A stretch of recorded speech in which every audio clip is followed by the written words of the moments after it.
श्री राधा कृष्णाभ्याम नमः।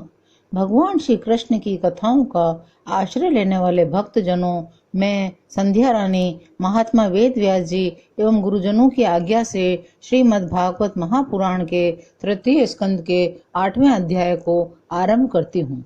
8वां अध्याय ब्रह्मा जी की उत्पत्ति।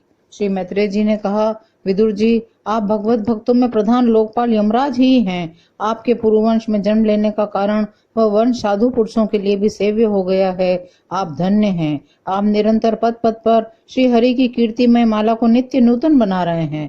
अब मैं शूद्र विशेष सुख की कामना से महान दुख को मोल लेने वाले पुरुषों की दुख निवृत्ति के लिए श्रीमद् भागवत पुराण प्रारंभ करता हूँ, जिसे स्वयं श्री शंकरशन भगवान ने सनकादि ऋषियों को सुनाया था। अखंड ज्ञान संपन्न आदि देव भगवान शंकरशन पाताल लोक में विराजमान थे। सनत कुमार आदि ऋषियों ने उनसे परम पुरुष ब्रह्म का तत्व जानने के लिए उनसे प्रश्न किया। उस समय शेष जी अपने आश्रय स्वरूप उन परमात्मा की मानसिक पूजा कर रहे थे, जिनका वेद वासुदेव के नाम से निरूपण करते हैं। उनके कमल कोश शरीर के नेत्र बंद थे।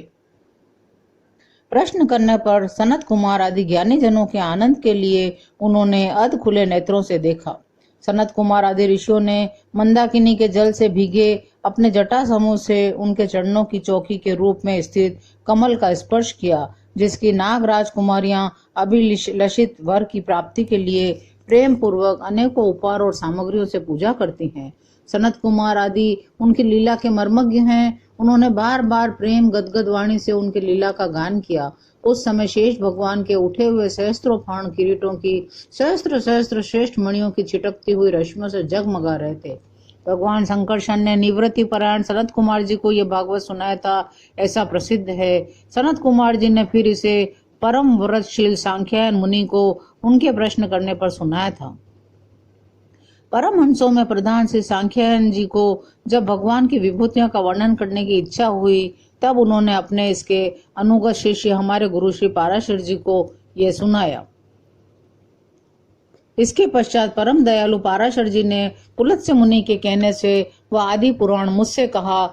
मैत्रेय जी कहने लगे, वत्स, श्रद्धालु और सदा अनुगत देखकर अब वही पुराण मैं तुम्हें सुनाता हूँ। श्री मैत्रेय जी विदुर जी को यह पुराण सुनाते हुए कहने लगे, सृष्टि के पूर्व यह संपूर्ण विश्व जल में डूबा हुआ था। उस समय एकमात्र श्री नारायण देव शेष शैया पर पौड़े हुए थे। वे अपनी ज्ञान शक्ति को अक्षुण्ण रखते हुए ही योग निद्रा का आश्रय ले अपने नेत्र मूंदे हुए थे। सृष्टि कर्म से अवकाश लेकर आत्मानंद में मग्न थे। उनमें किसी भी क्रिया का उन्मेष नहीं था। जिस प्रकार अग्नि अपनी दाहिका आदि शक्तियों को छिपाए हुए काष्ठ में व्याप्त रहता है, उसी प्रकार से भगवान ने संपूर्ण प्राणियों के सूक्ष्म शरीरों को अपने शरीर में लीन करके अपने आधारभूत उस जल में शयन किया। उन्हें सृष्टि काल आने पर पुनः जगाने के लिए केवल काल शक्ति को जागृत रखा। इस प्रकार अपने स्वरूप भूता चिच्छा शक्ति के साथ एक सहस्त्र चतुर्युग पर्यंत जल में शयन करने के अनंतर जब उन्हीं के द्वारा नियुक्त उनकी काल शक्ति ने उन्हें जीवों के कर्मों की प्रवृत्ति के लिए प्रेरित किया, तब उन्होंने अपने शरीर में लीन हुए अनंत लोक देखे।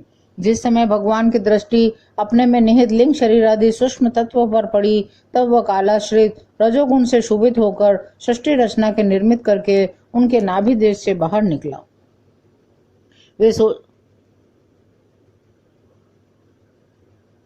तब उसमें से बिना पढ़ाए ही स्वयं संपूर्ण वेदों को जानने वाले साक्षात वेद मूर्ति श्री ब्रह्मा जी प्रकट हुए, जिन्हें लोग स्वयंभू कहते हैं।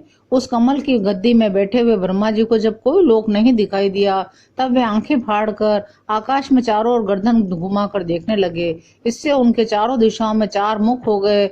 उस समय प्रलयकालीन पवन के थपेड़ों से उछलती हुई जल की तरंग मालाओं के कारण उस जल राशि से ऊपर उठे हुए कमल पर विराजमान आदि देव ब्रह्मा जी को अपना तथा उस लोक तत्व रूप कमल का कुछ भी रहस्य न जानने पड़ा। वे सोचने लगे, इस कमल की कर्णिका पर बैठा हुआ मैं कौन हूँ? यह कमल भी बिना किसी अन्य आधार के जल में कहाँ से उत्पन्न हो गया? इसके नीचे अवश्य कोई ऐसी वस्तु होनी चाहिए जिसके आधार पर यह स्थित है। ऐसा सोचकर वे उस कमल की नाल के सूक्ष्म छिद्रों में होकर उस जल में घुसे, किंतु उस नाल के आधार को खोजते खोजते नाभि देश के समीप पहुंच जाने पर भी वे उसे न पा सके। विदुर जी, उस अपार अंधकार में अपने उत्पत्ति स्थान को खोजते खोजते ब्रह्मा जी को बहुत काल बीत गया। अंत में विफल मनोरथ हो वे वहां से वापस लौट आए। पुनः अपने आधारभूत कमल पर बैठकर धीरे धीरे प्राण वायु को जीत कर चित्त को निसंकल्प किया और समाधि में बैठ गए। उन्होंने देखा कि उस प्रलयकालीन जल में शेष जी के कमल नाल सदृश गौर और विशाल विग्रह की शैया पर पुरुषोत्तम भगवान अकेले ही लेटे हुए हैं। शेष जी के 10,000 फण छत्र के समान फैले हुए हैं। उनके मस्तकों पर किरीट शोभायमान है। उनमें जो मणियां जड़ी हुई है उनकी कांति से चारों ओर का अंधकार दूर हो गया है। उनका यह विग्रह अपने परिमाण से लंबाई चौड़ाई में त्रिलोकी का संग्रह किए हुए है। वह अपनी शोभा से विचित्र एवं दिव्य वस्त्राभूषणों की शोभा को सुशोभित करने वाला होने पर भी पीताम्बर आदि अपनी वेशभूषा से सुसज्जित है। अपनी अपनी अभिलाषा की पूर्ति के लिए भिन्न भिन्न मार्गों से पूजा करने वाले भक्त जनों को कृपा पूर्वक अपने भक्त वाछा कल्प तरु चरण कमलों का दर्शन दे रहे हैं, जिसके सुंदर अंगुलीदल नख चंद्र की चंद्रिका से अलग अलग स्पष्ट चमकते रहते हैं। सुंदर नासिका, अनुग्रह वर्षी भौहें, कानों में झिल मिलाते हुए कुंडलों की शोभा, बिंबा फल के समान लाल लाल अधरों की कांति एवं लोक कार्तिहारी मधुर मुस्कान से युक्त मुखारविंद के द्वारा वे अपने उपासकों का सम्मान अभिनंदन कर रहे हैं। वत्स, उनके नितंब देश में कदम कुसुम की केसर के समान पीत वस्त्र और सुवर्णमयी मेखला सुशोभित है तथा वक्ष स्थल में अमूल्य हार और सुनहरी रेखा वाले श्री वत्स चिन्ह की अपूर्व शोभा हो रही है।